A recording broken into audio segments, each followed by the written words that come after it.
I'm Christian Abbott. I'm Nathan Lavender. I'm Sean Abbott. And this is the Reminisce podcast.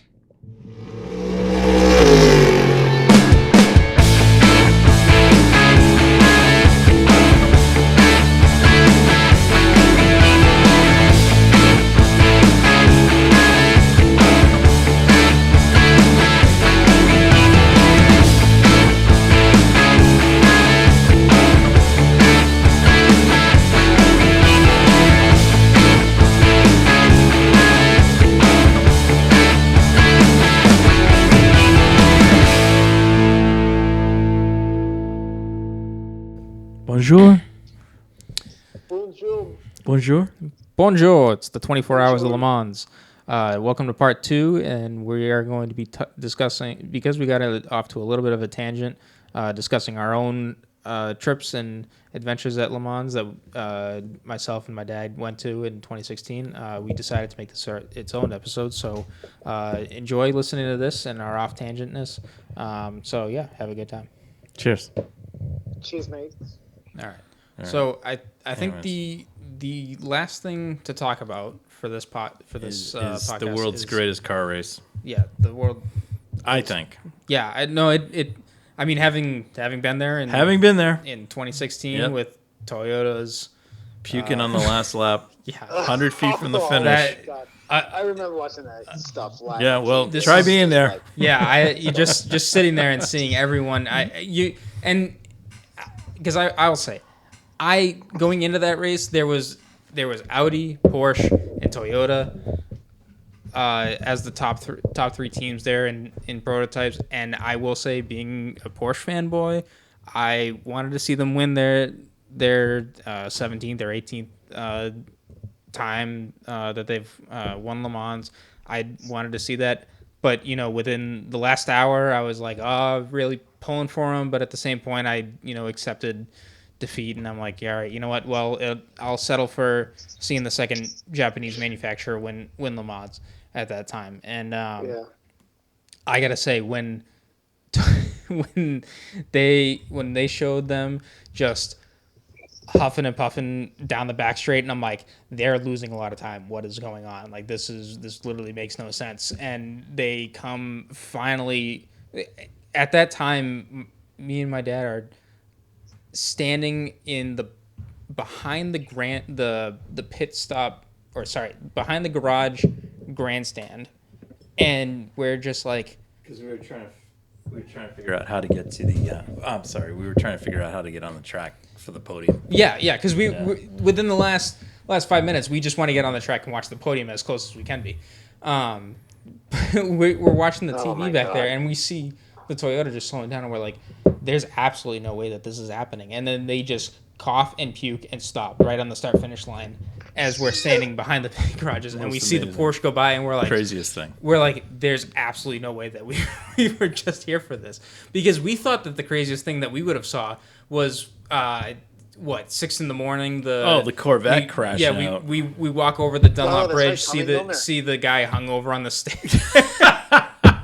Oh my god. He's passed out. He's passed out. He's passed out. He's actually sitting on the staircase. Yeah, just sitting, just I like forgot with, about yeah, that. definitely. I thought it was the bad Corvette neck pain at the because we time. saw the Corvette crash, and then we went across the bridge to see it. Yeah, and for turn one, for anyone, you come past the start finish line, you go. It's a right-hander up a hill into the Dunlop chicane, and when you start braking there, there is a bump in the track. It's like a cannon, and it caught you out.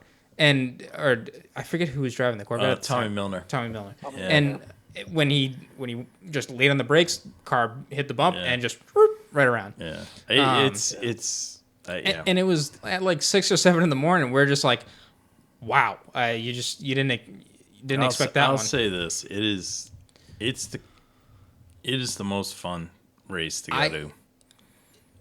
Sean, we gotta get you to Indy, but I cannot. No. Yeah. I'd love to go. I'd love to go there. But Nate, you gotta come to Le Mans. Le Mans it's like you get there on Tuesday.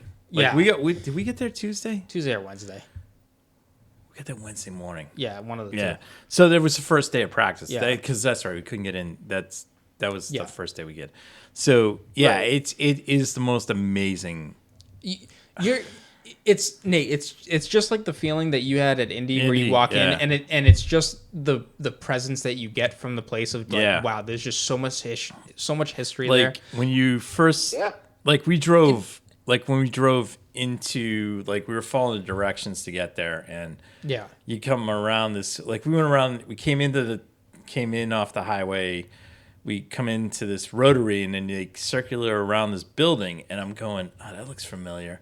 And then you go under this tunnel, and that tunnel, it's the bridge. Yeah. But what's going over the top of you, you're at Tete Rouge. yeah, And then you come out on the other side. Now you're in the track, and it's Yeah. like, yeah. that was just Tete and, Rouge. and I mean, but then for me, because the first spot that we saw of the track was the Dunlop S's. So you go through the chicane under the bridge, and then you come down the hill into the S's, and then you go out to Tete Rouge.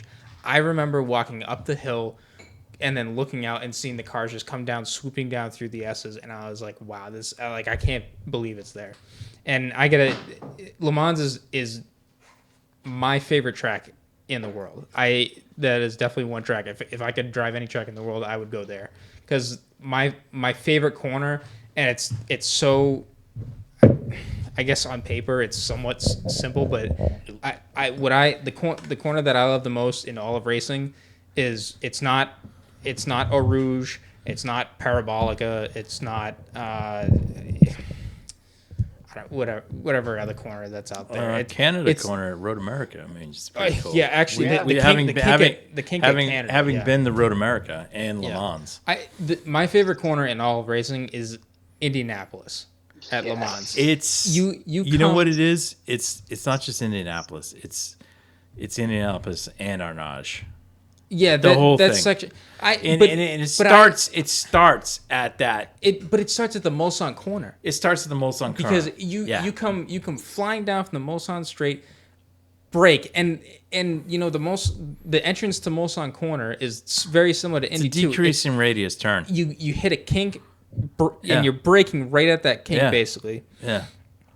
As hard as you can, coming from just about 200 a little over 200 miles an hour. Yeah. Down to, I don't know, 50, 60, whatever. And then you're back on the throttle. Yeah, back on it, all the way down again. And then going into the Indianapolis. run from Mulsanne to Indianapolis, I mean, it is I can't even describe it, but it's through the trees. Yeah. And it is not straight. No, there's some subtle little kinks in there. There's two kinks. And there's some elevation. And the last the right-hander before you head to Indianapolis is super fast. Yeah, because depending on the era too, you're either just tapping the brakes right before it, or you can take it full throttle just before you get done with the corner and slamming onto the brakes and then into that hard left. It's such an awesome. It's a bank. It's a great place. But and then you go to Arnage, which is literally 30 miles an hour. Yeah, and it's this quick short shit and too. everyone's just standing there like, oh, that's cool. Yeah. And it's like a great spot to take pictures. And then you get the run to the Porsche curves, and the Porsche curves, those are, and the prototypes were this whole track is I love it. It's sick. It's crazy when they watch the cars come under the Dunlop Bridge. Yeah. That from the other side down into the run to Tete Rouge. Unfortunately, we didn't get out onto the Mulsanne, but we were at Tete Rouge. One of the coolest things we did was we on like Wednesday or Thursday, it's Friday.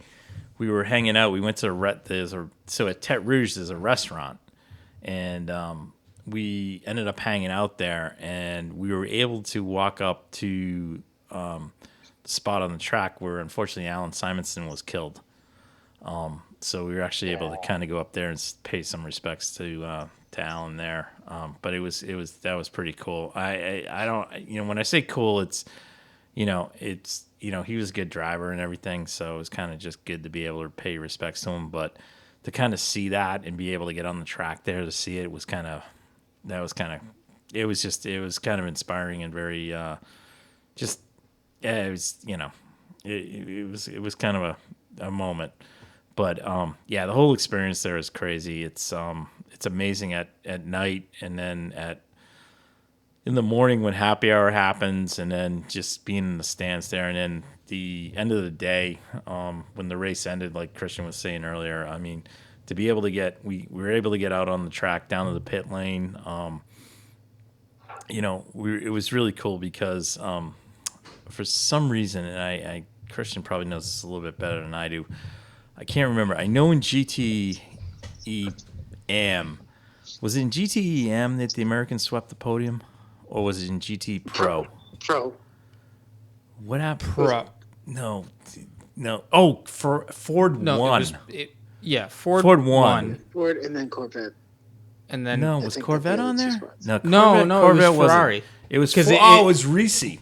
Yes, that's what it was. It was Ricci. Oh, it was Ricci. It was awesome. It was a Ford versus Ferrari battle. But the Ferrari was American team run. Yeah, it was Ricci, and and our whole little world of friends, we all love Ricci.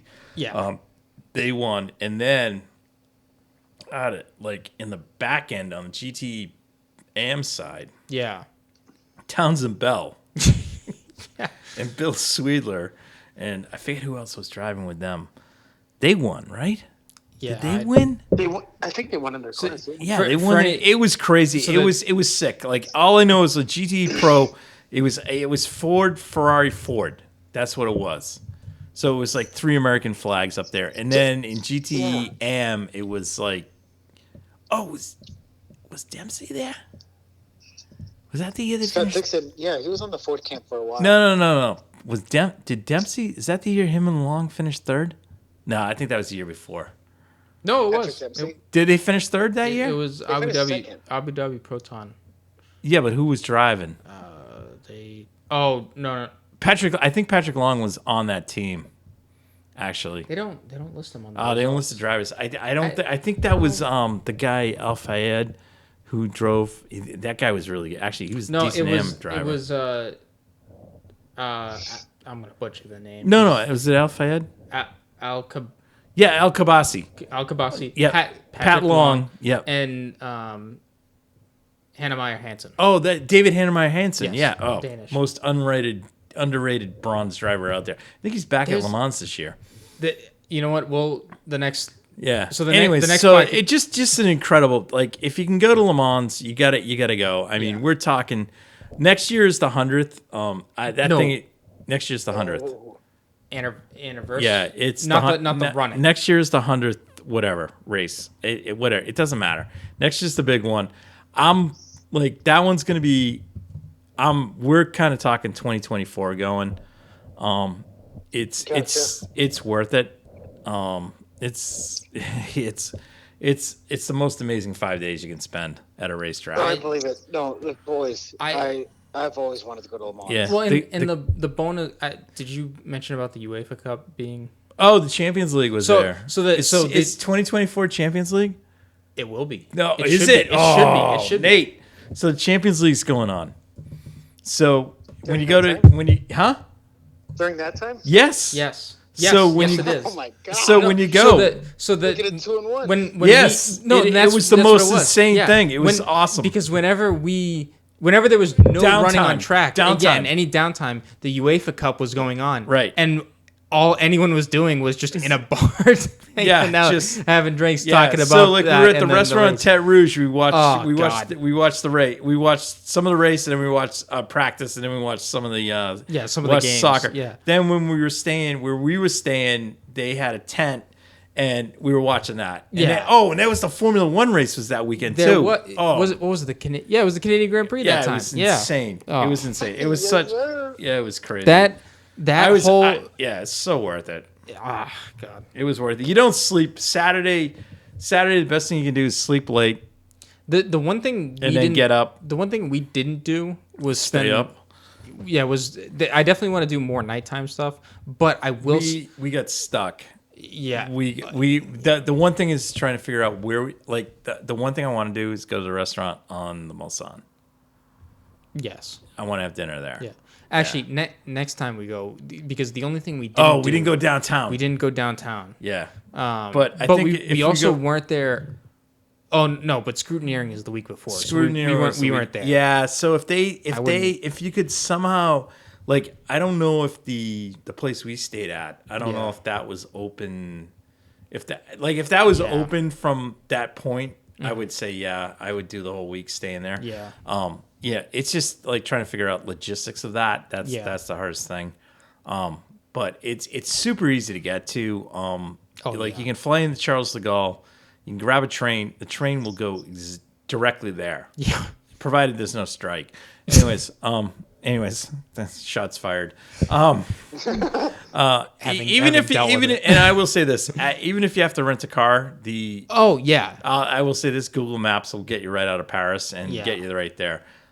It's an hour and a half from Paris. It's a joke. And I don't mean that in a bad way. It's a joke in the sense it's all highway. It's very easy. And the scenery is amazing. Amazing. Like, you go through these towns and it's just these Gothic churches and stuff. It's crazy. Yeah. Ooh, nice. Well, yeah, it's crazy. But downtown, we did not get downtown, so that was the one thing we want to do next time is get down. There is a McDonald's on the LRV, the light rail vehicle, so it's kind of like the Green Line here in Boston. There is a McDonald's that you can get off at. So for you Anglophiles, you can get food. But I will say this.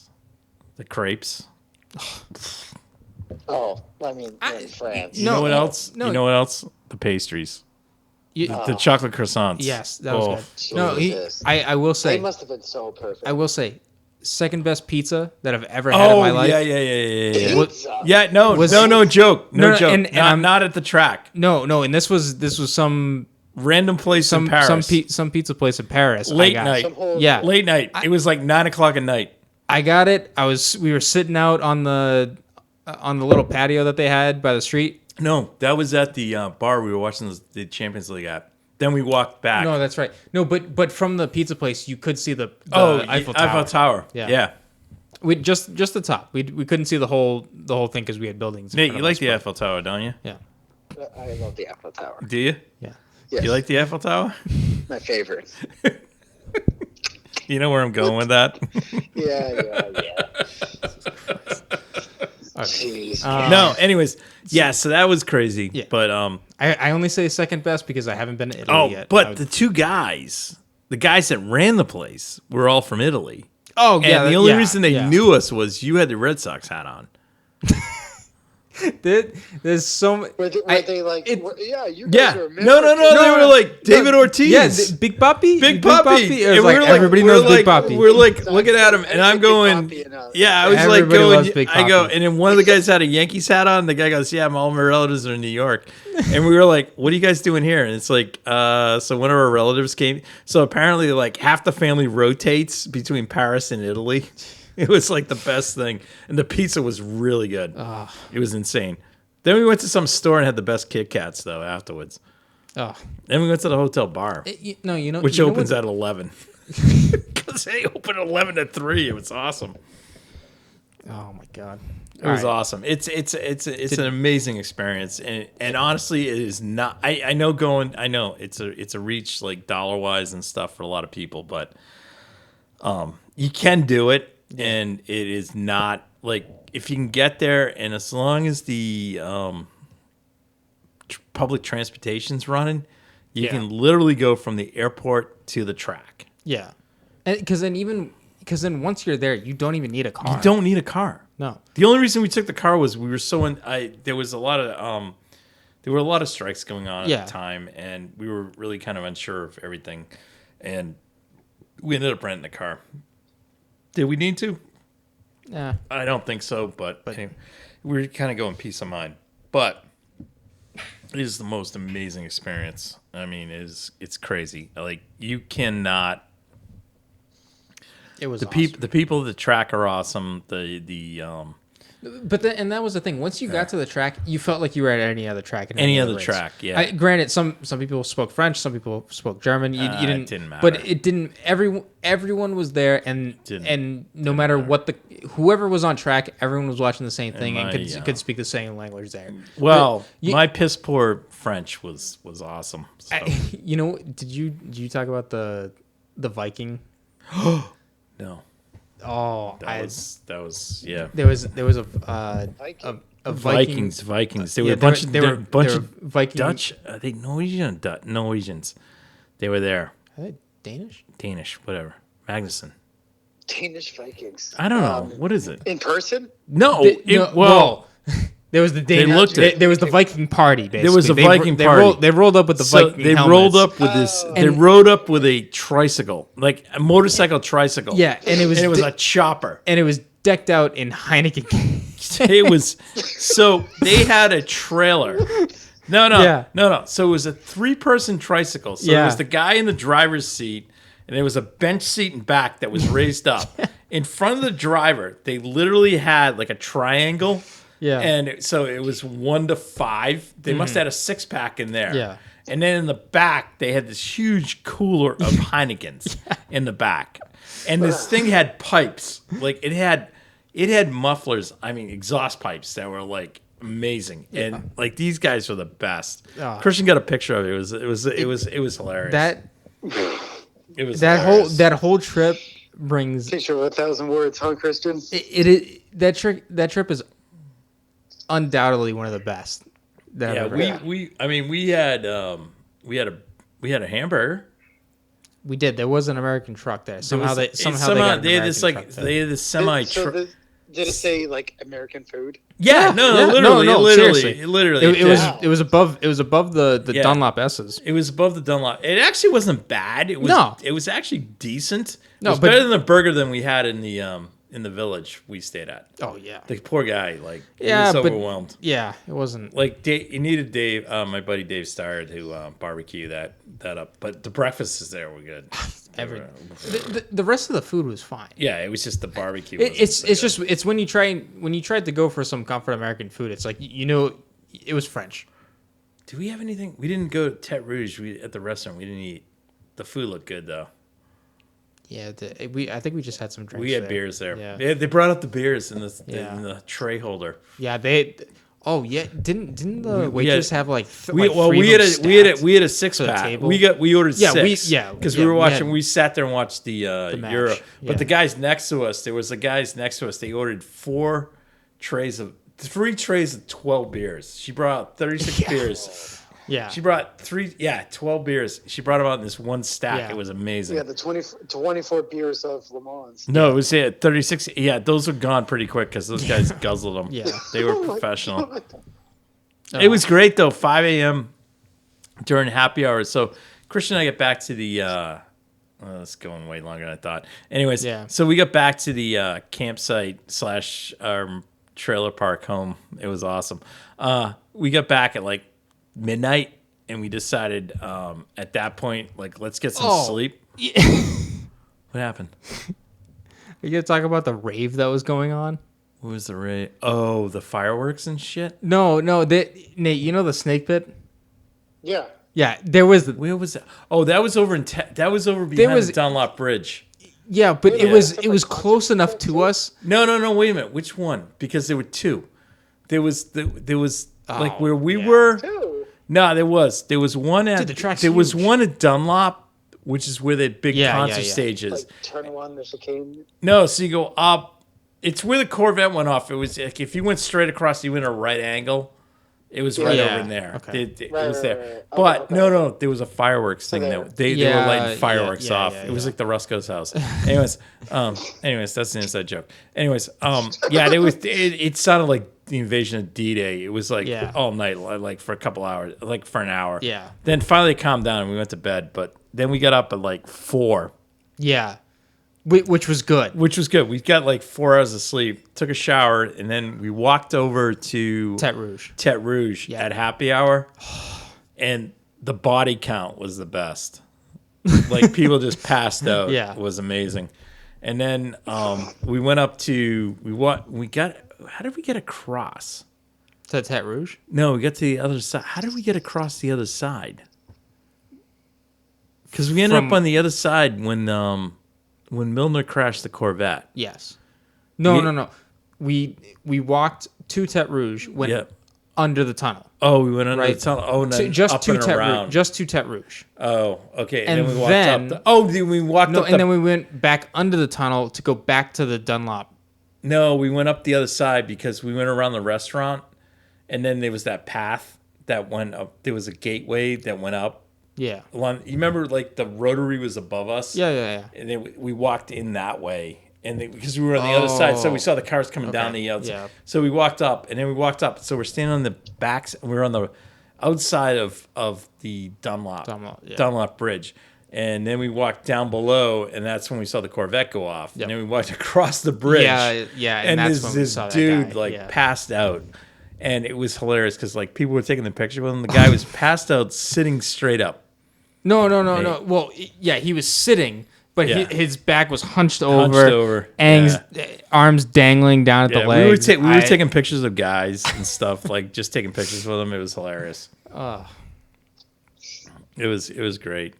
Well, it sounds like an amazing person. It is. It's like Nate. It's everything you said about going to Indianapolis. It's the same thing. You know what happened in Indianapolis when I went? Jared Hildebrand went in the wall and turned forward. Dan Weldon stole it. So I mean, we didn't. He didn't steal it. I mean, Hildebrand hit the wall. I mean, you went the year Hilio won his fourth. You know. Yeah, that was pretty cool. Last year was pretty intense. Yeah. Too. So I mean, as soon as he won, I ran down the grandstand just because I knew it was Spider-Man was coming. Mm-hmm. Yeah. So same thing, man. It's the same thing. I tell you, I could not believe what I was watching on TV when the Toyota just like you said, Christian, blew up and died. Yeah, it was crazy. Oh my god. Yeah, it's a fun experience. I don't, unfortunately, I think there's only I know about one other person that's been there. I didn't know what to expect, and I got there and I was like, ugh. Oh, the other thing was on Friday. We went to the museum. Yeah. That's underrated. So Nate, just like Indy, how they have their museum, Le Mans has theirs as well. There's museum. And the other cool thing is the museum's amazing. Yeah. So the other thing was after spending Friday, for anyone who doesn't know, Friday there's no running. There's a pit walk. There's a pit walk, yes. Yeah. But there's You can check out you can check them out working on the cars and stuff. So Friday there's no running. It's all prep day because Saturday and Sunday is the race. Right. The only other thing, the biggest thing that goes on Friday is the drivers parade. Yes, and the only reason we did not go to that was I think it was pissing down rain.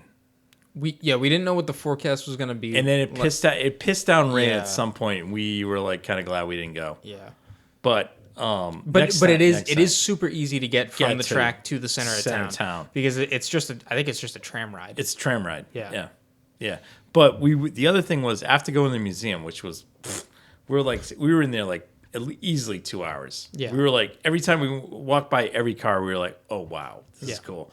We walked down and underneath the old grandstands across from the pit grandstands, there's grandstands on the other side, but underneath these grandstands are basically it looks like garages. Yeah, and those garages are people pay to put their stuff in there, and basically they sell race memorabilia. So it's very similar to, I've seen this in Indianapolis. Marshall Pruitt on Racer.com always posts some great stuff about the memorabilia show, but the memorabilia at Le Mans is amazing. Yeah. I mean, if my dad ever had a chance to go, I was telling Christian when we were there, I said, first off, the guy would never get we never had him. We never would have seen him at the race because the guy would still be in there buying every friggin' book in the place. I mean, it was amazing, the stuff that was there. Nate, you know the Midway at Lime Rock,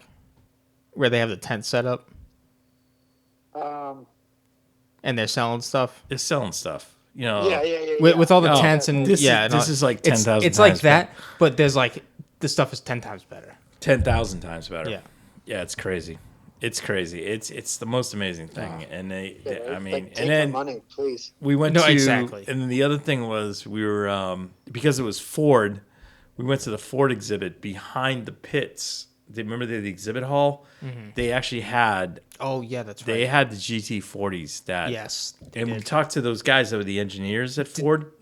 Did they have They had the car that won because I had asked the question. I thought they had two of the original. They three. did. The only car that was not there was the Gurney Foyt winning car. Yes, and I had asked. But they had a replica. No. They had another car that ran in the race that was similar, but it wasn't. But it wasn't that one. Yeah. Because remember the guys we met that were from Ford? Yeah. I had asked them what was the most expensive one, and they said, "Well, you could easily say the one that won the first time, or the one that what's his name? Who's the guy in the movie? It was Shelby and Oh, jeez. What's his name? Anyways, so Shelby's buddy there. Anyways, so I thought I thought the Gurney. Well, they said the Gurney one is probably Gurney Foyt one is probably the most expensive one. Ken Miles, right? So I thought it was one of those ones that might have been. And even though they didn't win, I mean, even the one that won was there. But they said that the Gurney Foyt one's probably the most expensive one. Just because of who drove that car. But just an amazing time. So, but it's going to be awesome. I think this year's going to be an amazing. I was going to say, have we talked about this, what happened so far this year? So, I've kind of tuned into the whole thing over the last couple of days. We had practice yesterday. We had qualifying, which got cars into the Hyperpole, which was a 30-minute shootout today. And Toyota came out on top in that. It was an amazing session. I know if you look at the times, the Glickenhauses, which props to them.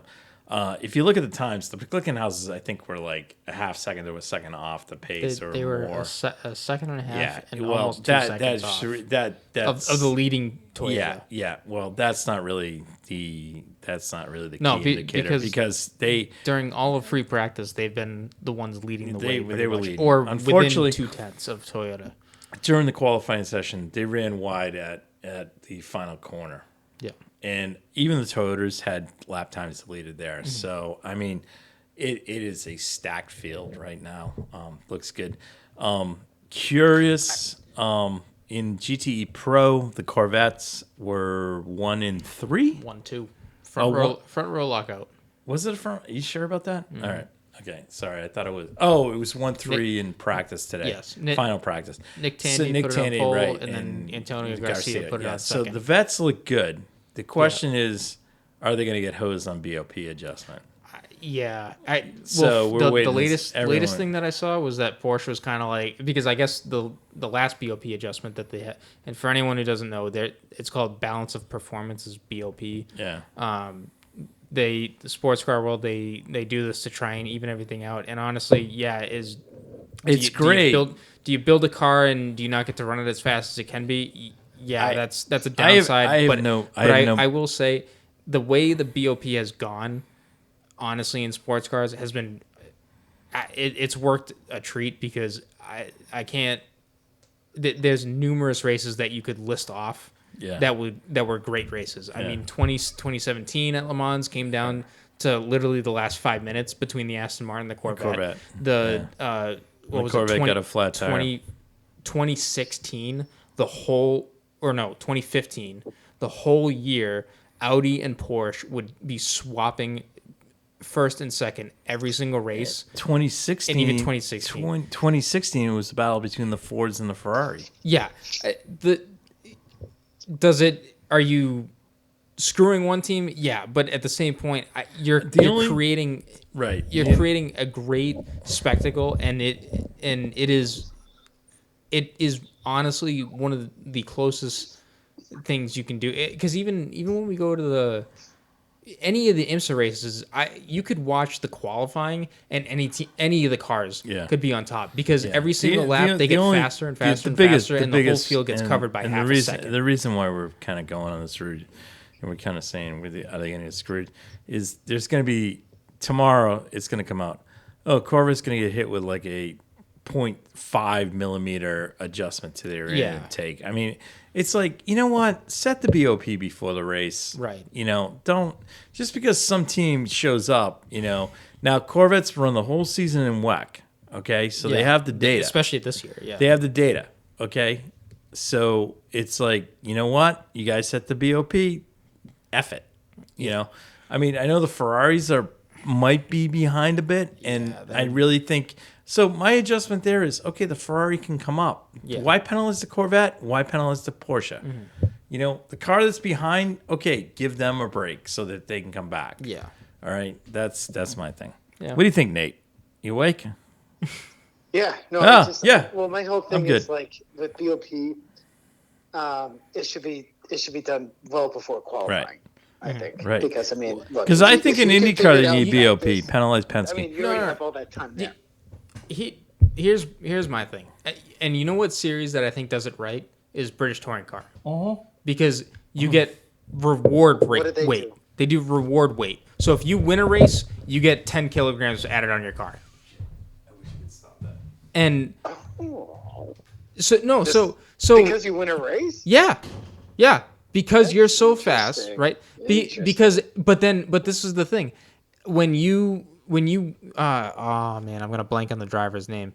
But he was winning literally 5 races in a row, and he had basically the way that the commentator or the pit reporter at the time was covering it. He went down there and he was like, "Oh, so how much weight do you have additionally in this car from your reward rate?" And the guy was like, "Oh, I have 80 kilograms," and that basically comes out to having a passenger sitting in your car, and he was still up at the front dominating. But that's the thing though, is it says that just shows you how good of a driver he was at the time. Who's the dominant driver in British Touring Car a couple of years ago? Isn't it like Matt Neal and like Jason Plato? Yeah, Plato. It was Plato. Yeah, it was Matt Neal and Plato. But the cool thing, and actually, I just watched, and this is so funny that you said this. I just watched the first round of the British Touring Car series this year, and they actually have hybrid in it. Oh, really? Yes.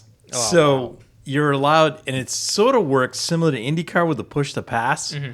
So it's pretty freaking cool. Jeez. It's awesome.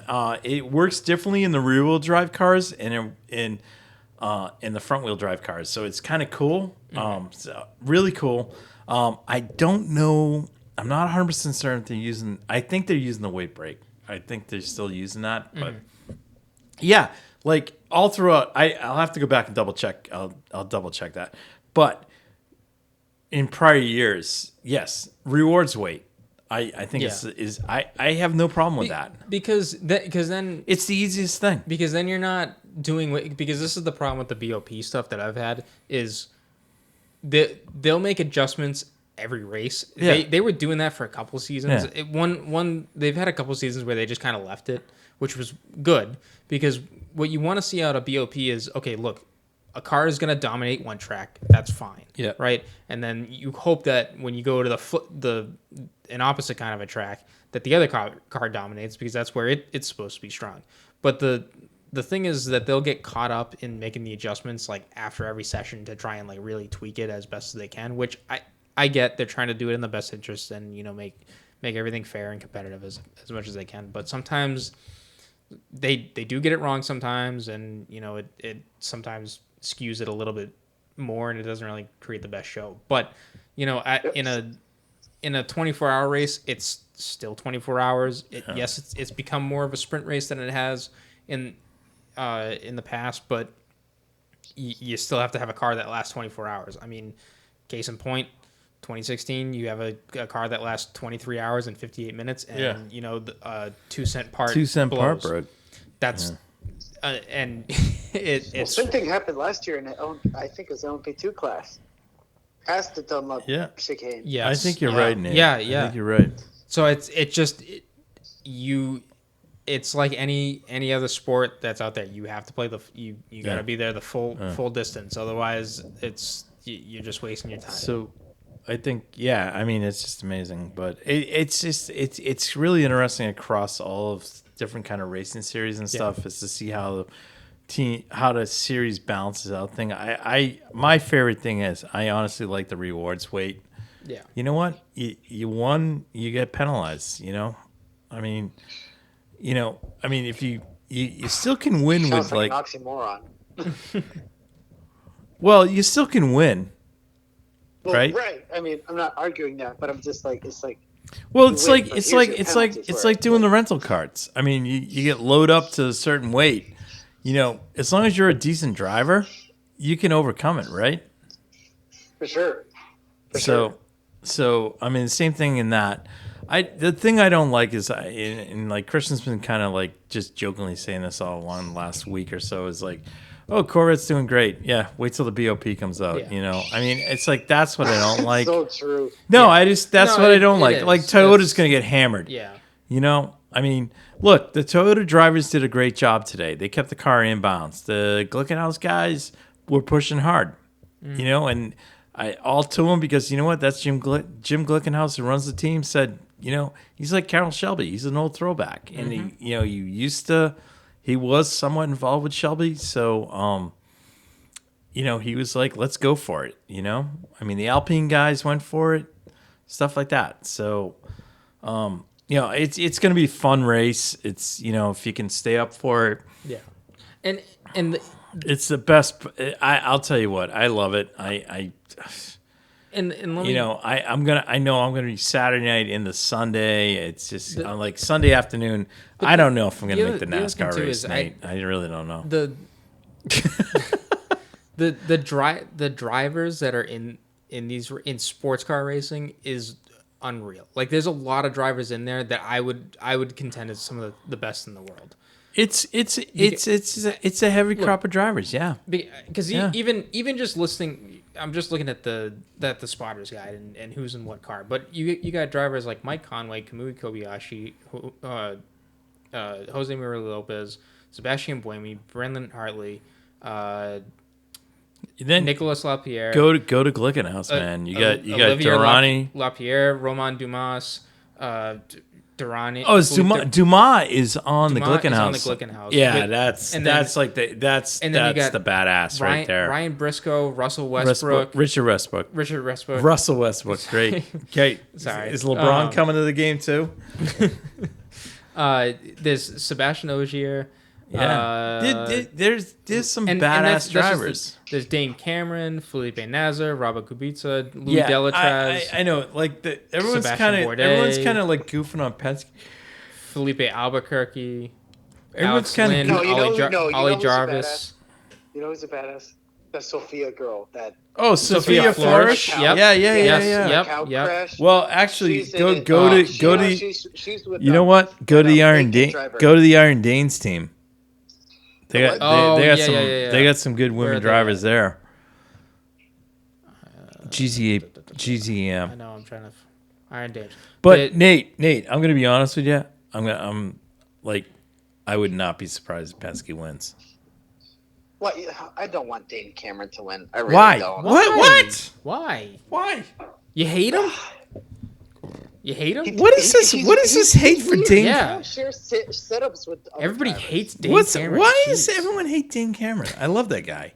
He was awesome. Like when he drove the Mazdas for the guys at Salins. He just doesn't share setups. Like. No. Like, so you like Graham Rahal better? Sean, let's not be psychopathic now. Look, Graham Rahal's a nice guy, but Graham Rahal is no Marco Andretti. All right, I'm gonna rattle off a bunch of other drivers too. So, Sean, would you rather have Marco Andretti or Graham Rahal in your car? Marco. If you have Marco. Graham Rahal has more wins. Marco. Okay, wow. I'd say Graham Rahal, but okay. Yeah, well, you know what? After Detroit, Marco ain't gonna crash the car on the first lap.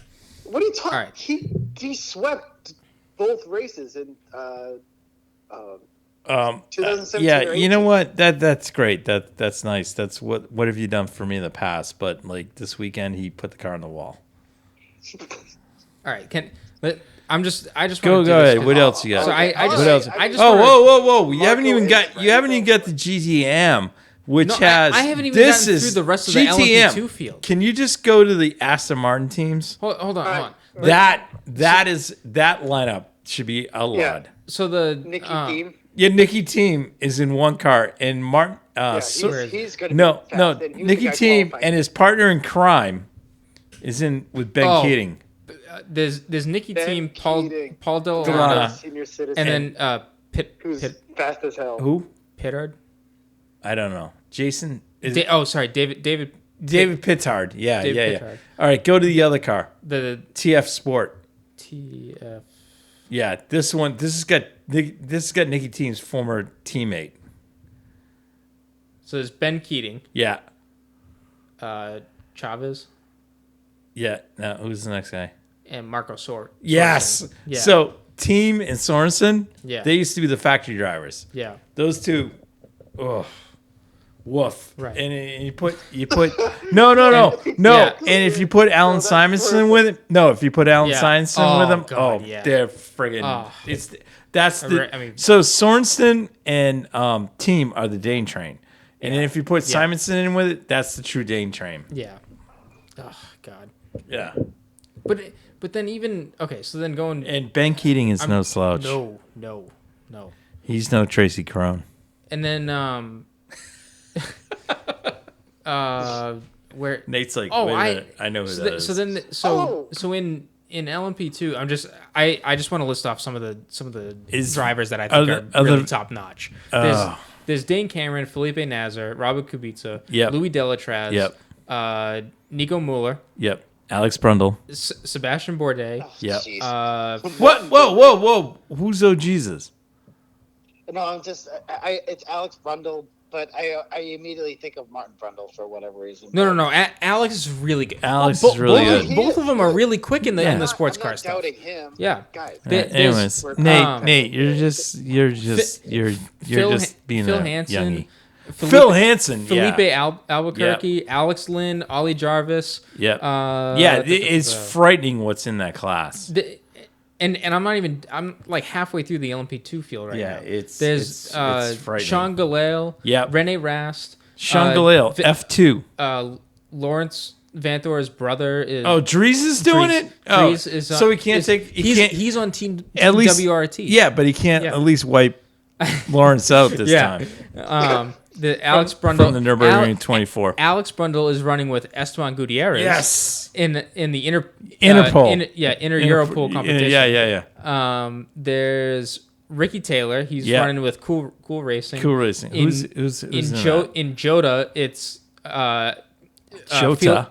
It's Felix DaCosta and Will Stevens. Yep. Not a slouch. Well, Will Stevens was in Formula One. Yeah, exactly. Yeah. So there's. So he's gonna be quick. He's quick. Is it Pietro Fittipaldi? Pietro Fittipaldi's running. He's in the other Inter Europol. Yeah, it's crazy. That field is stacked. Tristan Vautier. Tristan Vautier. Sophia Flourish is in LMP2. Is that Jack? Yeah, Jack or Jake Aiken? I can't. Jack Aiken. Jack Aiken. Yeah. Well, that's what I say. He's fast. He's no slouch. Yeah. No, he's no slouch. He's with Sophia in that car. Yeah. And then there's he's better than Ed Jones. There's Patrick Pile, and then is that Nicolas Nielsen? Nicholas Nielsen, yeah. Yes. Yeah. So that's that field's stacked. Oh, wait a minute. Is Ferdinand Habsburg in there? That kid is fast. He is fast. Is he in the LMP2? He's LMP2. He is fast. One sec. He's fast. Ben Hanley. Ben Hanley's in that. Ben Hanley is in there. He's in LMP2 as well. Yep. So. Okay. Yeah, that field is stacked. LMP2 is really stacked. Yeah, it's stacked. So then here's GTE Pro. There's Corvette. Yeah, well, it's Corvette. It's Porsche, Corvette. Ferrari. It's Corvette, and then it's Riley Ferrari. So there's America. There's Guidi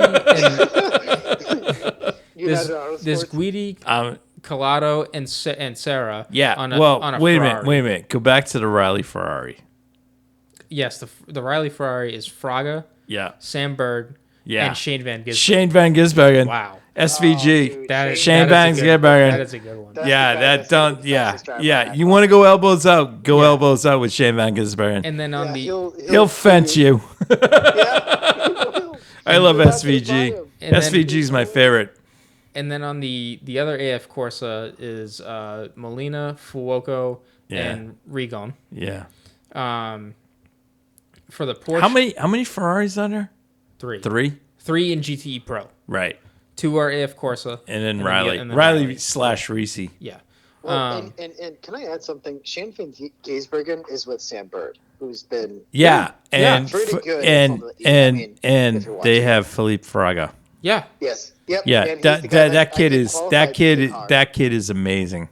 Yeah.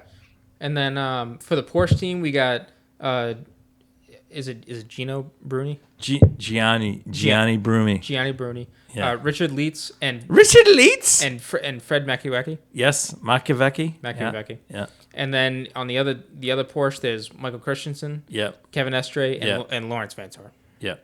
I would not put Lawrence Vantor in that car. He's damaged. And they're gonna wreck each other again. And then to round out with the Corvettes, we got Antonio Garcia, the Matador, Jordan Taylor, and Nicky Katzberg. Maverick. And Nick Katzberg. Maverick, yeah. Yeah, I'm not so. Katzberg he's good, but this is where I get into it. It's like the third driver. I like Garcia because he's like the assassin. He's the quickest one. No, he's the assassin. He's the quickest. And I like JT. JT. Anyways. But they really need to put. Did you see his Top Gun mustache? Yeah, it's fabulous. Anyways, they need another American in there. There's Tommy Milner. No. Well, No. There should be 2 Americans in this. No, you already got a really okay. I think Alexander Sims is like a great driver. So the other okay. Hold on. No, wait, Nate, 1 second. So there's Antonio Garcia, Jordan Taylor, and Nick Katzberg. Can we put like I wish list in there? And then in the other Corvette, I think it's Tommy Milner, Nick Tandy, and Alexander Sims. Just so everyone. So knows. if you're going Jordan Taylor, you got to put somebody else in it similar to Jordan Taylor. Any driver? Colt. No. Colt? Yeah. No. Okay, oh, no. Hold on. No, Colton should be in the other car. Okay. With Milner, because I think him and Milner are in the same wave path. You got to go somebody that's in the same wave path of Jordan. So you have to go Connor Daly. Oh. Actually, you probably could go Alexander Rossi. But Rossi's driving for Honda right now. Yeah. So no way since Daly drives for Chevrolet, there you go. Yeah, you could do that. you go that. Yeah. That's what you need. You get the mullet and the Maverick mustache. Yeah. Yes. Yeah, you really have Maverick and Goose. Yeah. And then what you have there is just 2 Americans that are just pissing off the world. Right, I love it. Right. And then if you want to really have 2 professional American drivers, you put Milner and Hartner together. Yeah. Yeah. Like what? What? I think you have a really stacked team. Overall. I'm just speculating, but they have a stacked team. They have a stacked team. They're in the GT Pro car is exactly what they've been running for the last 900,000 years. Meaning, no, seriously. Yeah. It is true. It is true. No, it's true. So it's unlimited. I there was an article today I was reading from Jordan Taylor. I mean, he was talking about the car. He says, "I drive this car. This car is a proper race car." He's right. There's no ABS. I don't like. That's the one thing I don't like about GT3. I don't like ABS. But the reason they have ABS in there is to save the am's ass, Yeah. But anyways, Well, yeah, but I mean, Jordan, Jordan's RJ Valentine in there, and he's who? gonna go full. Whoa! Again, Whoa! Again, he won the Daytona 500 again. Yeah, with ABS. So all the listeners, you're sending in your complaints and to Nathan Lavender. Yeah, here it comes. Yeah, it's Nathan Lavender. Nate, what's your email can you address? That Nathan guy. Ugh, what a dick. Yeah. We don't have an email. We'll get an email address here. You can send your complaints here. Anyways, so I mean, this next thing you know, Pat, Brownie, and Joe Kachupas are going to be at my door going, "Hey, did you talk about AJ?" Joe Dick Sucker. He's dead. So. Oh wait, plot twist. Oh, I ruined it for everybody. Can I round out some other notables in GTEM because we haven't even gotten there yet. GTEM. Let's see. Wait a minute. How could you overlook the world's greatest American Porsche driver? Oh no. Cooper McNeil. I'm getting there. The Grammar A-hole of American sports car racing. There's Tony Vilander. That's nope. Tony Vielander's fun. He's very. Is he driving a Ferrari? Yes, he is. Shocked. Yeah. Ben Keating, Chavez. Ben Keating, who is 50 years old, who absolutely takes. Man. He could take Cooper McNeil to the woodshed. Yeah. Yeah. And drive an LMP2 for 24 hours. Yeah, and it's he doesn't even have the money that Cooper McNeil has. Thanks, Dave. And then McNeil. Thanks, WeatherTech. Thanks, Dad. Thanks, Dad. Dan Cameron's running. I can't even. I shouldn't even be crapping on that because my daughter goes to the University of Colorado and that's where Cooper went. Oh, there you go. But anyways.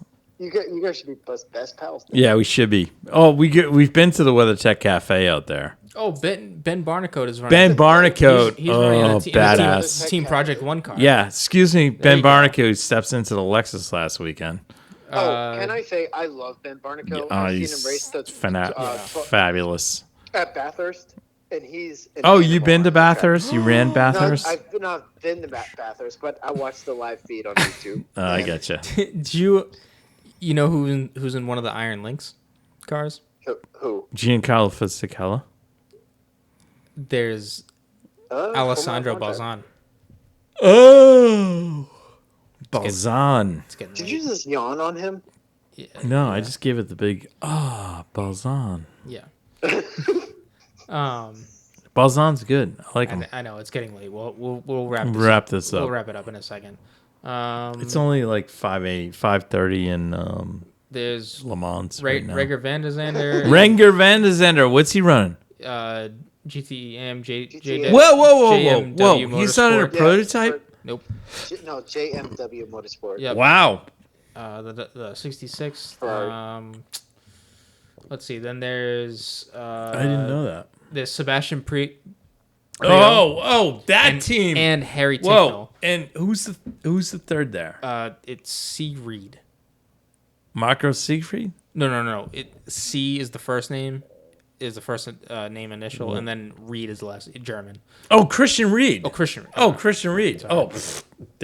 What? That's the Dempsey Proton. What number is that? 77? That car is actually pretty good. Yeah. Yeah.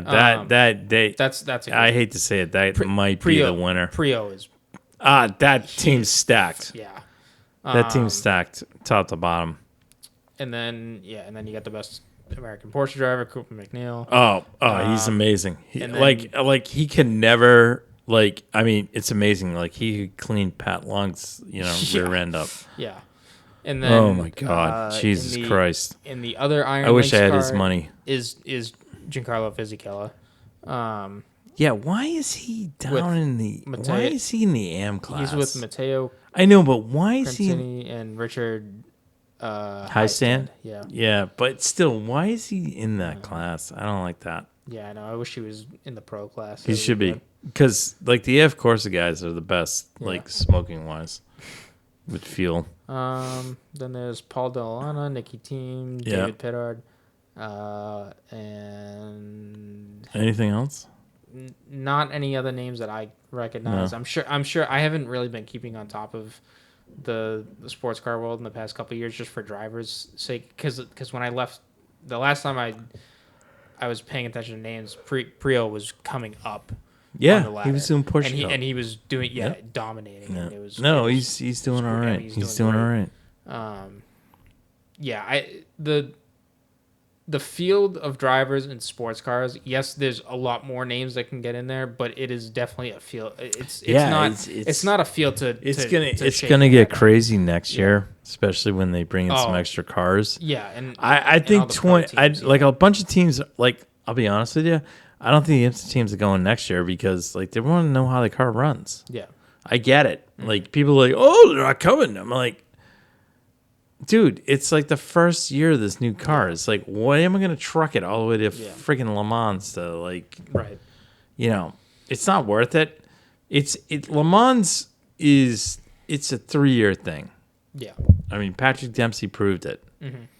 I mean, I think they went 4 years. They went, but the only year they podiumed was their last year. Yeah, podium. Not win. They could have won. They could have won. They could have won, but could they have? No, I don't think so. Look. What? I don't think they would have won. Why? Well, they already came in second, so. No, listen, Patrick Dempsey, great driver and all, but he didn't win anything. Yeah, but it didn't matter because, like, in that class. You have to have a silver or bronze driver. I get it. No. He had a bronze driver, which was him.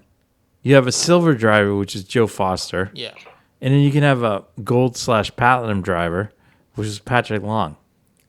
For anyone not following, these gold, silver, bronze, it's driver rankings. It's called driver rankings. Yeah. This is it's like bullshit. This is another debate for another podcast. Yeah, we'll talk about it. That'll be next season. I feel it's appropriate to talk about it now. I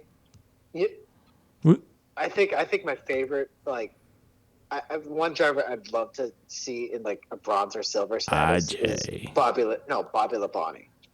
What? In NASCAR, I think he'd be a secret sniper in that class. Just because of his age. I think he would qualify as a bronze driver. No. It's not the bronze driver. It's the silver driver. That's the one. The silver driver, the guy that's the silver driver. So, like, somebody, like, seriously, I'll give you 2 silver drivers. Mike Skeen, Mark Miller. Yeah. Yep. All right. Both of those 2 are both silver drivers. Mm-hmm. All right. I'm not 100% certain on Lally. I think he's a gold. Yeah, I think but it's not necessarily that. It's like you can be a pro and be a sneaky silver. Yeah, you can. That's the whole thing is finding the silver driver. Yeah. Mm-hmm. It's like, yeah, so no, I don't like the driver ranking things is stupid. I don't like it. I think Christian. I think am I your favorite bronze driver or silver driver for that matter? Since it's a second place joke. Bronze. You're my favorite Bitcoin driver. All right. Anyways. Anyways. This podcast has been this like gone long enough. This is like we're just leading into I think this is probably gonna be. You know what? I hate to say it. This is leading into the biggest weekend going on. Well, yeah, it is. I mean, Le Mans. I tell you. No, it's not even that. Nate, we haven't even got to NASCAR. We didn't get our top picks in NASCAR. Does that matter? So I'm going. This is my picks to click. Boris said, Tommy Kendall, and Scott Pruitt. What? Are they driving this week? I have no. Why is Kimi not racing at Sonoma? Because he's going to be running. Because it's like the dumb. Like that's the dumbest track to run at. Yeah. You want speed and simplicity. You want speed and simplicity. Huh? You want to know who raced there? Matthias Ekstrom, a DTM and Rallycross champion. Yeah. For Red Bull. Where did he finish? What did you do, lose? He got dumped by. Yeah. Okay. He got dumped. Okay. Great. Yeah. Great. So yeah. So you know what? Kimi can focus on Watkins Glen. It's fine. All right. This is. I'm probably gonna split this up. I gotta tell you. Yeah. Wait. Let me ask Christian. Sean. Who's going to be the next driver after Kimi Räikkönen on that Project 91 at Trackhouse? Oh, okay. You know what? I've given this some thought. Actually. I'd say Travis, but Pastrana, but no, he's is already, it? No. That's a good pick. He's been No. Is it solely outside the U.S.? It's somebody outside the U.S. All right. Okay. All right. So if I'm gonna go outside the U.S. Sorry, does he have to be born outside the U.S. and can be still driving in the U.S. right now? Graham Rahal is out. That's the case, but I mean, other than that, because by that logic, you could pick Elio. Pick what? Elio, you could Tony Kanaan. You could pick TK or JPM. Maybe JPM. I think it's JPM. Yeah. JPM already raced in NASCAR though. I know, but to come back and do a one-off. Look, it's Justin Marks. He doesn't care. Yeah. True. But, no, Tony Kanaan is actually really solid. Yeah, I think Oz Negri. Yes. Ooh. Oh. Yes. That's a good pick. Because Justin knows him from IMSA. That all right. Racing car was so awesome. Another one could be, you know who would be good? Who? Yeah, I'm Jorg Bergmeister. Oh, Jörg Bergmeister. Wow. What's he racing now? Nothing. Nothing. He's just a Porsche ambassador. What? He's like Patrick.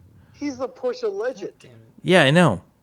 Well, it doesn't necessarily mean that he wouldn't get in the car. No, I mean, like, True. what if he came back with Pat Long? Yeah. Just go the Irish Ginger. I don't know. I think it's a great program. I think it's exciting. Yeah.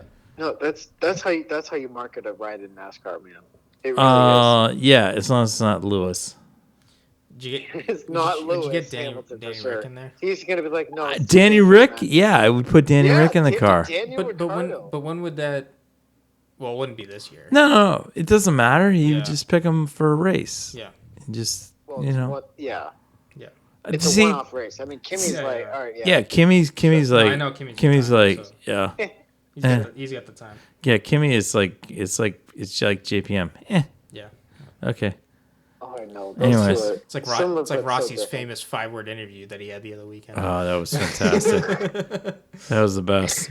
Love Rossi. So did you make changes to the car? Yep. How you gonna do? Good. Good. Everything. Yeah, everything. What'd you change? Everything. Yeah. I don't blame him. Anyways, thanks for putting up with us. Yeah. This is like massive. This week, last week. Yeah. We'll probably have another huge conversation anyway. Huge conversation next week. We'll dive into. Imagine after Le Mans. I know. Yeah. No, it's just well, it's Le Mans. It's Road America. It's Baku. It's Sonoma. There's just a lot of stuff going on in racing right now. Yeah, Le Mans is a huge favorite. Road America is a huge favorite. And Baku has turned into this fan favorite that it gives you anything. Honestly, Baku could be the dud this weekend. It's always chaos. It could be. It could. Road America. If you a little bit of weather, it won't be a dud. Yeah, but it's like Le Mans is definitely my favorite. Yeah.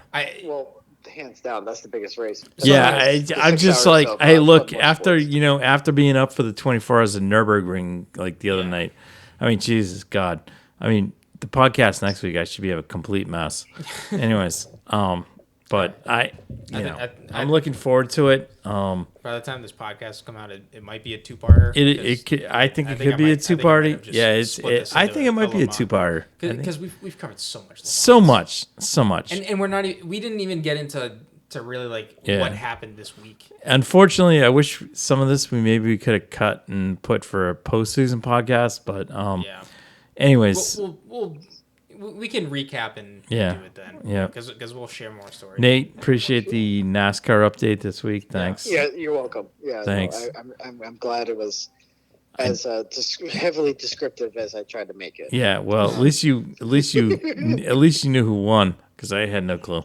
Anyways, yeah. So that's all the highlights you need for NASCAR. Yeah. So anyways, let me tell you, I got her done. If that's what we're trying to. Okay, great. But it's all about me. Anyways,